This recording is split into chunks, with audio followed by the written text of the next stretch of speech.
More than 1.4 million people voted for Donald Trump in Wisconsin. Pete Carew of Sturtevant was one of them.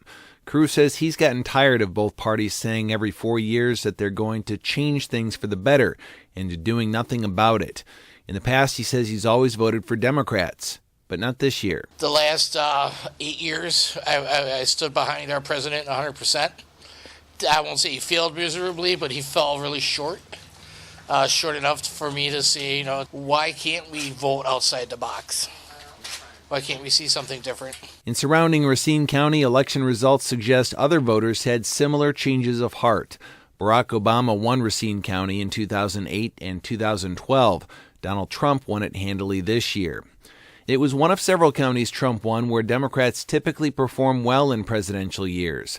Scott Ross is the director of the liberal group One Wisconsin Now. He did a phenomenal job of channeling the economic insecurities of the middle class and poor people, with an agenda that's actually going to devastate them. Lobbyist Sean Paff, who worked for former Democratic Governor Jim Doyle, says Trump, Senator Ron Johnson, and Governor Scott Walker have all whittled away at pieces of the traditional Democratic coalition in western Wisconsin.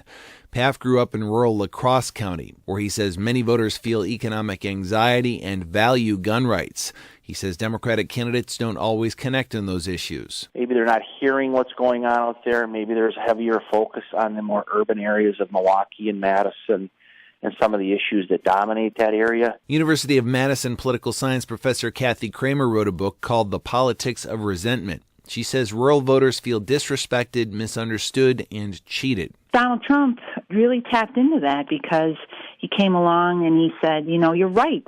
You're not getting your fair share, and you're right to be angry about it. And you are hardworking people, and you do deserve more. And what you think you deserve is actually going to people who aren't as deserving. Despite that, Kramer says she did not expect Trump to win. No. I was as surprised as most folks, I think. That's partly because the polls were wrong, including the normally accurate Marquette poll run by Charles Franklin. We didn't see evidence in our last 2 or 3 polls that Trump was pulling ahead or that Clinton was falling off dramatically. In fact, what we saw was surprising stability throughout the polling. Marquette's last poll showed Clinton leading by 6 percentage points. Because Clinton lost Wisconsin by just about 27,000 votes, there's lots of tactical second-guessing. Clinton never personally campaigned in Wisconsin after her primary, and Donald Trump aired more TV ads here. One Wisconsin Now's Ross says that could have been a factor. But going forward, he says Democrats need to get people to vote with their wallets and need to build a bench of candidates who are multi-generational and inspirational. People are inspired by people to go out and vote.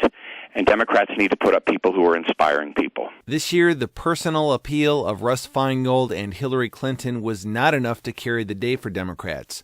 Turnout was as low as it's been in a Wisconsin presidential election for the past 2 decades. Sean Johnson, Wisconsin Public Radio.